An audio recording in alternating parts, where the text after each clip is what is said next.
Hi, it's Matt Thomas here from King and Eek, back on the Sonic and looking at demixing. And what is demixing? Well, it's the opposite of remixing, so there you go. Right, I'll explain. Remixing, as you know, is where we have the stems. We have, say, bass, drums, vocal, etc., the parts that make up a track, and we can then rework them into a tune ourselves. Demixing is the opposite. It's where you've only got the master, and you think, well, I'd like to reach in and change the levels, or even remove some parts, or just nick a bass line. Well, you can. That's what demixing software does. I am not condoning the use of uncleared samples. Goodness me, no. I never did that in my career, governor. No, I didn't, and you can't say I did. That is where demixing software comes in. Because demixing software allows us to upload a finished track and bring out separate stems, because it's basically black magic and witchcraft and devilry. Apparently it's AI, but it's not. It's like literally sacrifice at midnight, killing small animals on an altar. But I don't really care how they do it, it does work. So what I'm going to do is show you some of the things that are out there that we can do it with. We're going to look at some of the online websites like ezstems and Lalali. We're going to look at some of the plugins like Isotopes RX8 and the Regroover Pro drum separator. Apps like Xtract Stems and RipX Deep Audio, and then a few more esoteric things like using Eventide's Physion to take transients out so that we can get to the sustained sounds behind them, or using Z-Plane's Peel to just pick out small parts of the sound to grab the bit you want, or even SampleLab, which tries to turn the whole thing into a sort of mixture of MIDI and samples. So these are the options available to us now, so I'm going to mess with them and see how far we can take this idea.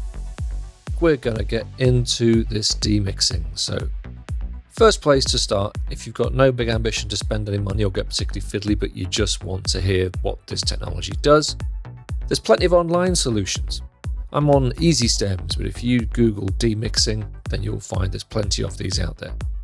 Why do this? Well, in most cases, it's free. If it's not free, it better be really special technology, and we'll look at that later. But the basic demixing technology is available in all kinds of places. Interestingly, behind the scenes, it's often exactly the same piece of code, a thing called a ezstems.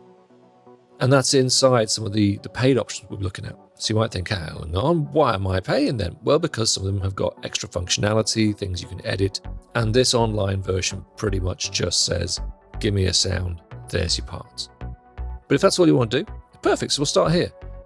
We'll choose an audio file. Before we do anything else, I'll just quickly show you. I have a number of recreated disco samples from the Sonic library, so I'll just play one here so we know what we're dealing with.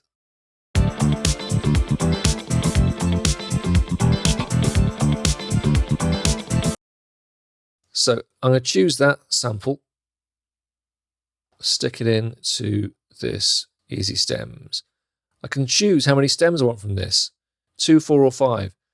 These things tend to expect that there's a vocal. I've not got a vocal on here. I'm just working how we can cut some sounds out of this one, musical sounds.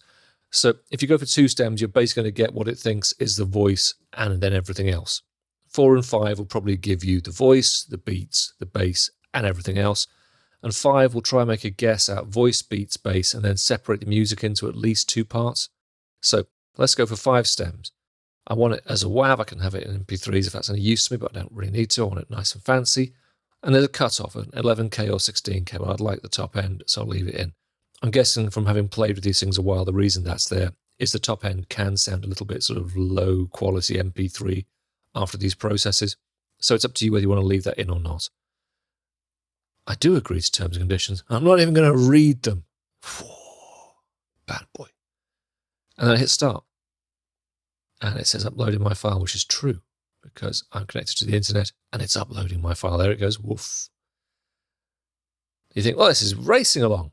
And then, when it just gets to the end, nearly processing your song. And don't close your browser.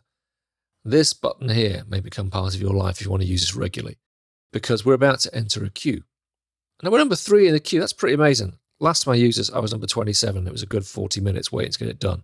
Brilliant. We're going to get a result quite quickly. Otherwise, I would run out of banter. I'll be bluntly honest. So at number 3 in the queue, while that's going on, as I said, behind this web browser is a piece of technology called ezstems. Now, if you're a proper codey, nerdy type, then if you head over to GitHub, you can find the ezstems repository. and I'm pretending I know what I'm on about. I haven't got a clue. I don't know. There's a thing called Docker.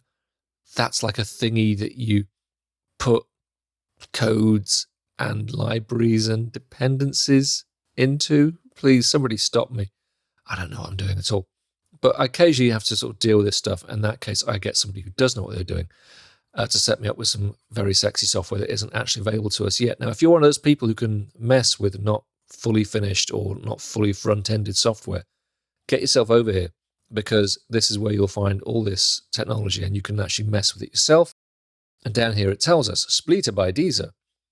And it's still being developed. Obviously, 2.1 introduces some breaking changes. So we've got some, a new CLI option naming for input. Oh, boof. But yeah, to somebody that means something great.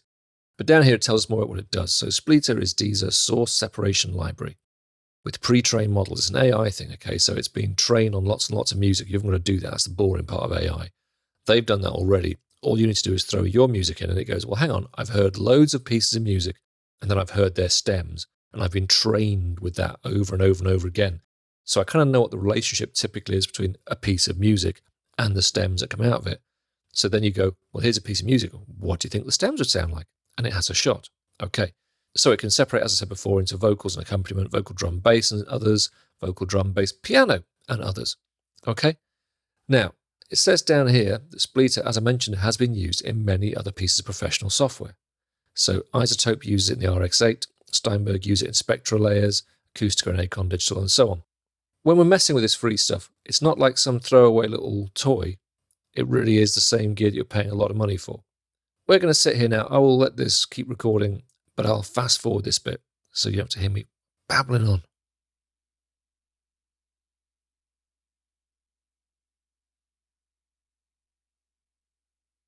So there we go. We got them. That easy. So that's downloading now. Up here, you can see my little progress bar. And we're going to get a bunch of parts. There they go. So let's click into them. So let's listen to the parts we got back.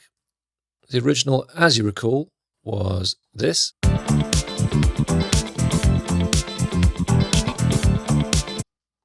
Okay, and here's what we got in return. Let's start with the drums.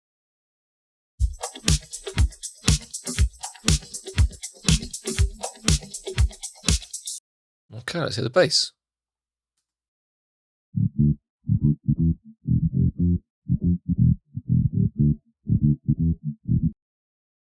Okay, and here's the rest of the music.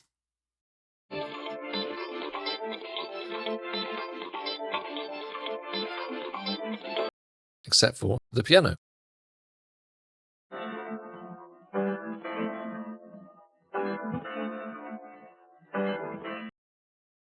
Well, that's kind of good. They're not like blowing me away as in like, wow, I'm going to throw away my sample CDs. I will never need a decent drum sound again. Obviously, that's not the case, but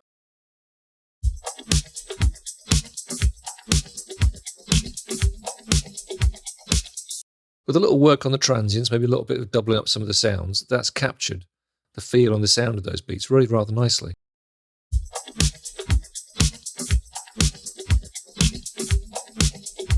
And it's certainly done a hell of a job of removing all the music. I can't hear any really clear traces there of the actual sort of chord or tone of the music parts.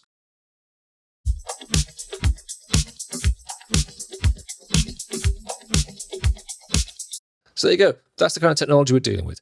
If this is making you go, whatever, I don't know what to do with that, well then, I would say push on with the course with me. I'm going to show you how you might make creative choices using these sound sources. No, they're not as good as getting the real stems. Let's say that now. Let's not go forward going, oh yeah, one of those kind of cheerleading courses. Go, oh wow, I can't believe it. Unbelievable. This is like the most amazing technology. Oh, I can't believe. No, it's not. If I can get stems, I want stems. But this level of like extraction wasn't available a few years ago, and it certainly wasn't available when I was a remixer. I think there's a lot to be done with this. Ordinarily, when new technology comes along, quite quickly people find new uses for it, and I think that's probably going to be a case with this. So it's not just what it's meant to be used for. It's if we can abuse it as well, be quite interesting, or find left field ideas to do with it. That's the basic building block of what we're looking at in this course. Let's move on now and see how it's done in some other interfaces and then some other approaches that use the same kind of idea or come at these demixing techniques from a different angle. Thanks everyone for watching. We really appreciate the support from you guys. If you liked this video, then smash that like button, and if you want to be notified about new content, hit the subscribe and the bell notification. Peace!